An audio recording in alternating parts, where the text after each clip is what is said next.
मेरे प्यारे भाइयों और बहनों, ये यीशु। पहले मैंने यीशु मसीह के बारे बताया था और उसके भविष्यवाणी के बारे भी बताया था, जो कि पूरा हुआ है।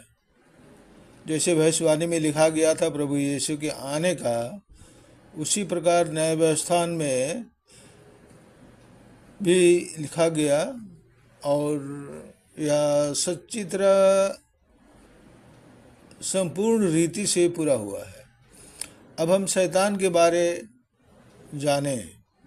शैतान भी पहले से ही है, या शैतान बाद में नहीं आया, पहले से ही है। ईश्वर ने ही शैतान को एक पवित्र स्वर्गदूत के रूप में बनाया था।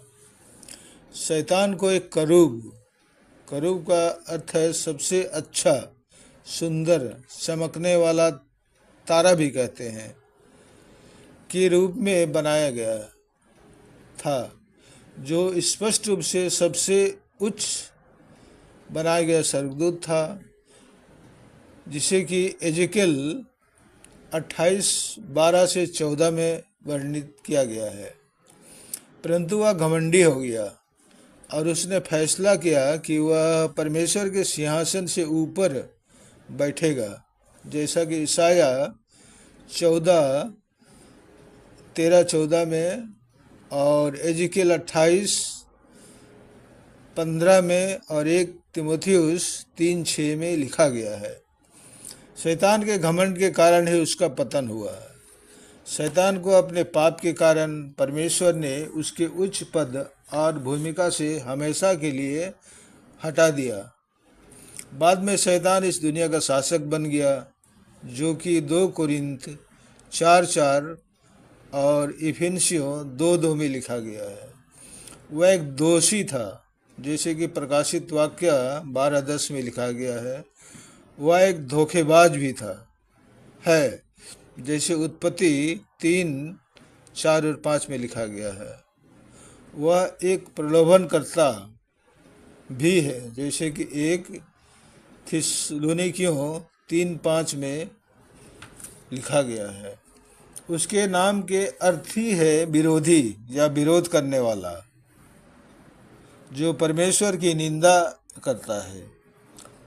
भले ही उसे स्वर्ग से निकाल दिया गया था, फिर वो अपने सिंहासन को परमेश्वर से ऊपर रखना चाहता है।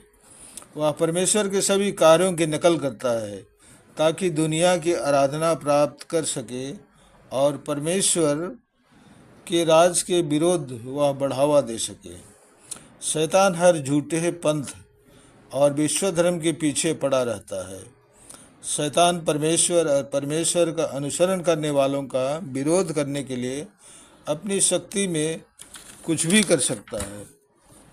हालांकि शैतान की नियति सीलबंद है।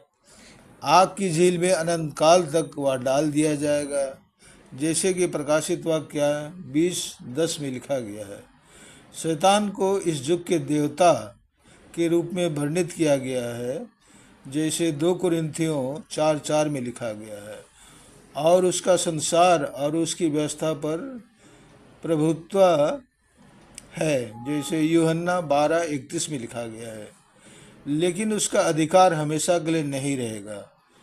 क्लेश के दौरान शैतान लोगों को धोखा देगा और अपने लिए मसीह विरोधी को खड़ा करेगा, क्योंकि शैतान हमेशा से चाहता रहा है कि लोग उसे ईश्वर के रूप में पूजें। इसलिए यह भी उसके एक धोखे का हिस्सा होगा, क्योंकि उस समय बहुत से लोग शैतान की पूजा करेंगे, जैसे कि प्रकाशित वाक्य 13:4 में लिखा गया है। जब यीशु वापस आएंगे, तब शैतान को 1000 वर्ष के लिए कैद कर लिया जाएगा, जैसे कि प्रकाशित वाक्य 19:19, 20 और 20 के 1:3 में लिखा गया है। दुनिया पर शैतान का प्रभुत्व अजय लग सकता है। उसकी पूजा करने पर वह काम तो करेगा, पर बदले में बलिदान चाहेगा, और उसका काम देर तक के लिए टिक नहीं पाएगा। वह ठीक तो कर देगा, लेकिन बदले में उसको कुछ ना कुछ चाहिए ही। और शैतान दूसरा शैतान भेजेगा जो आपको हमेशा तंग करेंगे। शैतान हमारे उद्धारकर्ता और प्रभु यीशु मसीह की शक्ति का सामना नहीं कर सकता है। जैसे कि एक नौकर राजा की बराबरी नहीं कर सकता है, उसी प्रकार शैतान यीशु मसीह का बराबरी नहीं कर सकता है।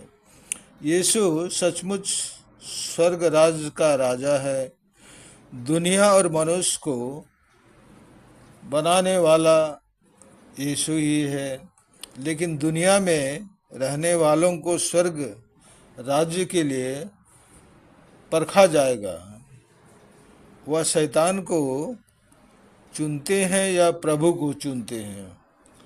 परमेश्वर इस दुनिया में लोगों को परखने के लिए शैतान को भेजा है, और शैतान भी यीशु से हम मनुष्यों को दूर करने में लगा रहता है। वह प्रलोभन में डालता है और हम मनुष्य पाप में गिर जाते हैं।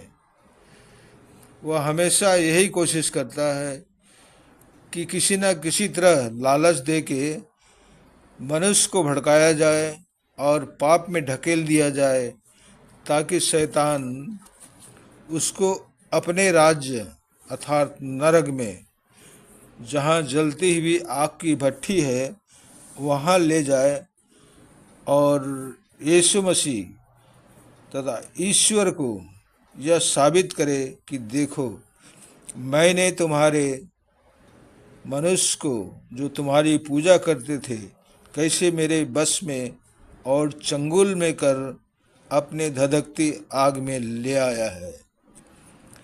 प्रभु यीशु शैतान को हमेशा हराया है और हराता रहेगा।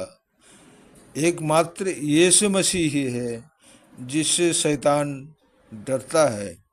वह और किसी देवी देवता से डरने वाला नहीं है, वह केवल प्रभु यीशु से ही डरता है।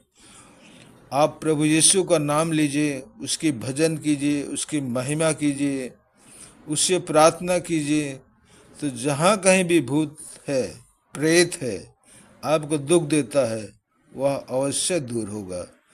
ये यीशु, आमीन, हालेलुया। प्रभु आपको शांति दे, आमीन।